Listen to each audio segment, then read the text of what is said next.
In this video, electrostatics part 10, we will continue to talk about the capacitance. For the purpose, let's now discuss what is the behavior and modification when a conductor is placed in an electric field. Some important points are to be remembered for a conductor in an electric field. Number one, the electric field intensity inside a conductor is always zero. Example, here you have a parallel plate capacitor and in between the parallel plates we have electric field. Here we have a conducting slab placed in the field. Now, due to the electric field, the free electrons in the conductor drift against the direction of field, producing negative induced charge on left face and positive induced charge on the right face of this slab. As a result, here inside we have two fields, one E0 due to the charged capacitor and other induced field due to these induced charges, positive and negative. Induced field opposes the original field E0 existing between the plates. So the drift of the electrons from right to left, that is against the field, continues till the net field inside the slab becomes zero.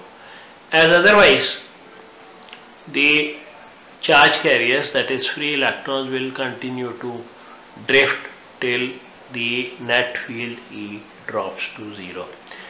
Hence, in equilibrium, the net field inside a conductor is always zero. Next important point is the net charge inside a conductor is zero. For the purpose, if we take this conductor and a Gaussian just inside the surface of the conductor, applying Gauss theorem to this Gaussian surface, you can write integral E dot ds over this closed surface is 1 over epsilon naught charge inside S. Now, since the Gaussian is inside the conductor, the electric field will be zero according to this point 1 which I have studied above. So, as E is zero, the total charge inside the Gaussian surface or inside the conductor will become zero. So if you give any charge to the conductor, it will reside only on the outer surface and no charge can reside inside a conductor. The electric field on the surface of the conductor at every point is perpendicular to the surface. If it is not, suppose the field is in a different direction, not in perpendicular direction, it will have some component along the direction of along the surface. Now, because of the component along the surface, the free electrons in the conductor will drift, produce induced surface charges as in case 1, till that component, that is E cos theta, becomes 0 or till theta becomes 90 degree. That is, the field will be perpendicular at every point on the surface of the conductor. Next, the potential inside the surface, inside the conductor and also on the surface remains constant. Now, we know that electric field and potential, they are related by the formula E is equal to minus dV by dr. Inside the conductor, E is 0, therefore dV by dr equal to 0, or the potential V remains constant. So entire volume within the conductor becomes an equipotential volume with field dropping to 0 inside the conductor. Next point is the field is proportional to the surface charge density at a particular point. For the purpose, if you take a very small surface here of area delta S and take a Gaussian, half of it inside and half of it outside, with cross section delta S, the field inside is 0, so the flux will get contribution only upwards because field is normal to the surface of the conductor. So we have E dot delta S is equal to 1 over epsilon naught sigma delta S. Sigma delta S is the total charge. By Gauss theorem we get this relation. So you will get delta S will cancel out, you will get E equal to sigma over epsilon naught, that is field intensity will be proportional to sigma. Another important point to be studied is that electric field is 0 inside a cavity in the conductor. Supposing we have a cavity inside the conductor, then take a Gaussian surface just outside the cavity as shown and apply Gauss theorem. You will get as E is 0 because Gaussian lies inside a conductor. Therefore sigma q, that is total charge inside the cavity, will be 0. Therefore field in the cavity will also be 0. Now here this is something very important and it leads to a phenomenon known as electrostatic shielding. This may lead to life-saving situations sometimes. Example, if you are trapped in a thunderstorm, lightning strikes, it is safer to sit inside a car because car is a hollow conductor and electric field inside a hollow conductor is 0. So you will be shielded, you will be protected from the electric shock due to the lightning. Let's now see the effect of electric field on a dielectric.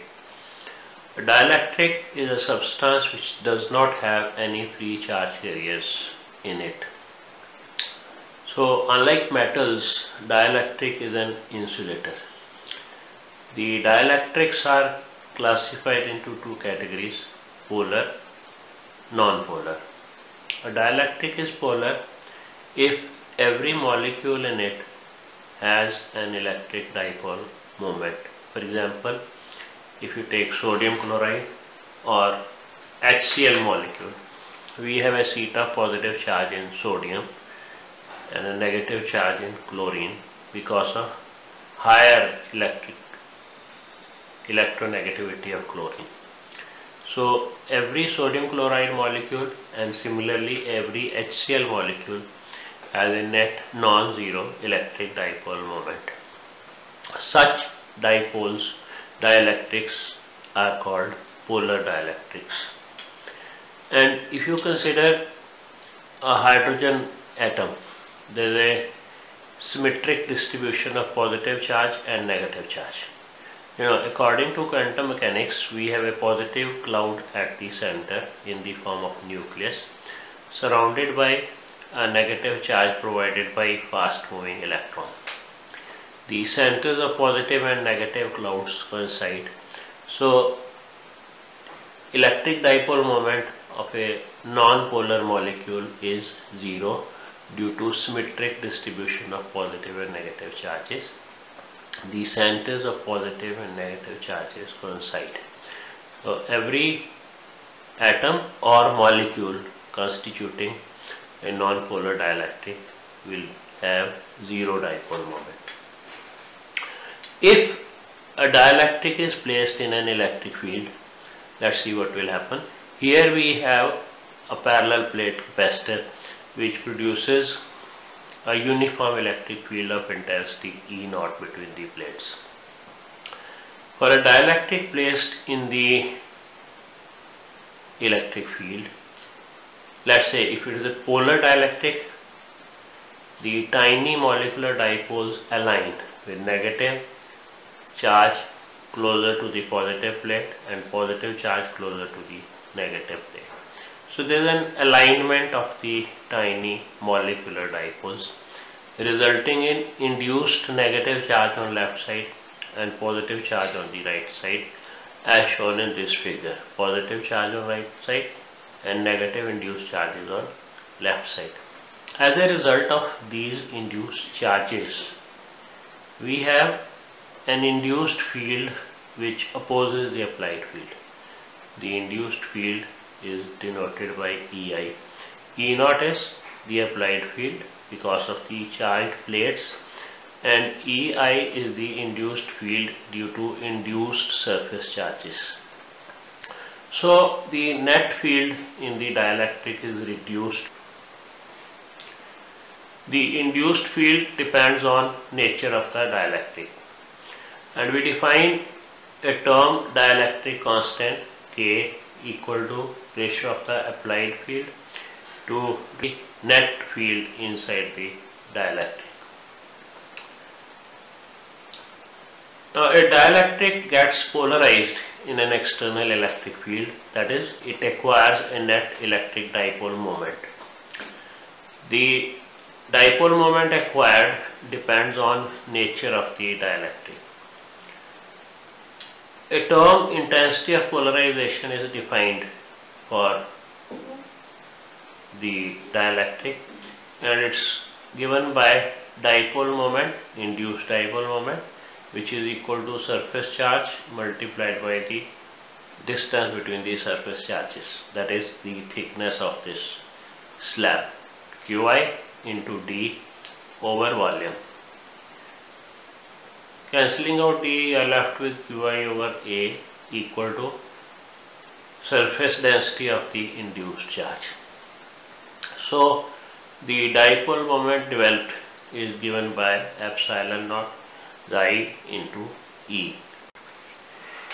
Polarization produced in the material is proportional to the electric field intensity, and this constant xi, known as electrical susceptibility of the dielectric, depends on nature of the dielectric. Now if a dielectric is introduced in a parallel plate capacitor as shown here, it affects the capacitance of the parallel plate capacitor. The effect we will be studying in next part of this video. Let's see how does the introduction of a conducting slab modifies the capacitance of a parallel plate capacitor. For the purpose, let's take a parallel plate capacitor with plates of area A each and held a distance d apart. Supposing the plates carry a charge plus q and minus q, the charge density will be q by A, and therefore the field between the plates will be sigma by epsilon naught, and the potential difference across the capacitor plates is E naught into d, or sigma over epsilon naught, that is value of the field, multiplied by d, or further substituting for sigma you get q over epsilon naught into d. So the capacitance without any slab is epsilon naught A by d. The introduction of a slab, conducting slab, metallic slab with thickness T between the plates, changes the potential difference, because we know that electric field intensity inside the conducting slab is 0. Therefore the length of the field is reduced from d to d minus t, and therefore the potential difference will be reduced to V dash, that is E naught into d minus t. Again substituting for E naught, that is sigma over epsilon naught, or further q by A, we get reduced potential difference equal to q by epsilon naught A into d minus t, leading us to this new expression for capacitance C dash equal to q by V dash equal to epsilon naught A over d minus t. Clearly, if you compare 1 and 2, the denominator is reduced and hence the capacitance is increased. If the slab fills the entire gap, that is if t equal to d, denominator becomes 0 and the capacitance will turn infinite. The capacitance increases with introduction of the conducting slab. Larger the thickness T, more will be the capacitance. If a dielectric slab is introduced between the plates of a parallel plate capacitor, the capacitance is again modified. Let us see how.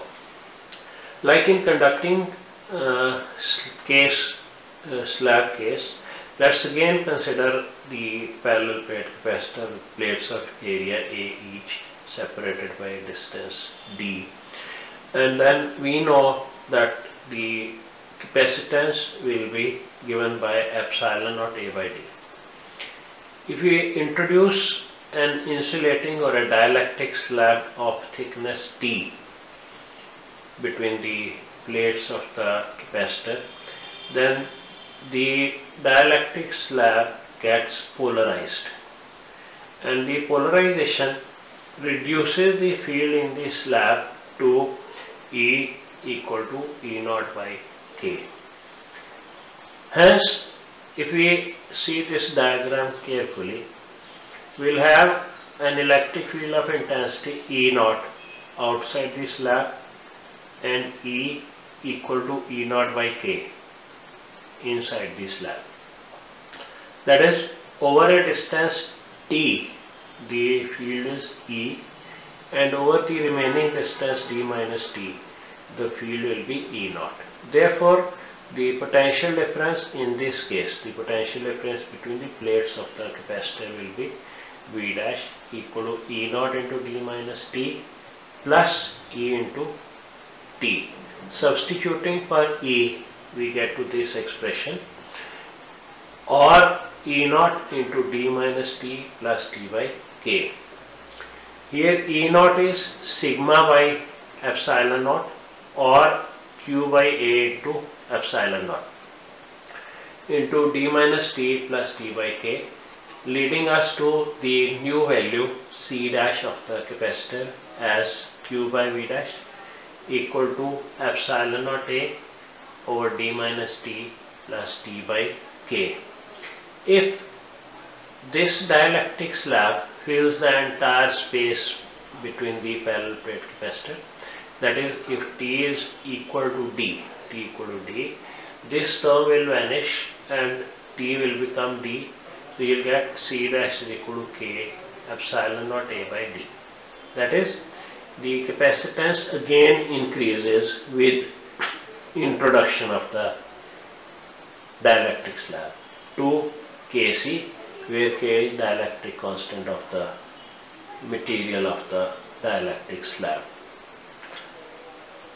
This relation K equal to C dash by C gives us an alternative definition for dielectric constant as ratio of capacitance of a capacitor with medium between the plates to its capacitance without the medium.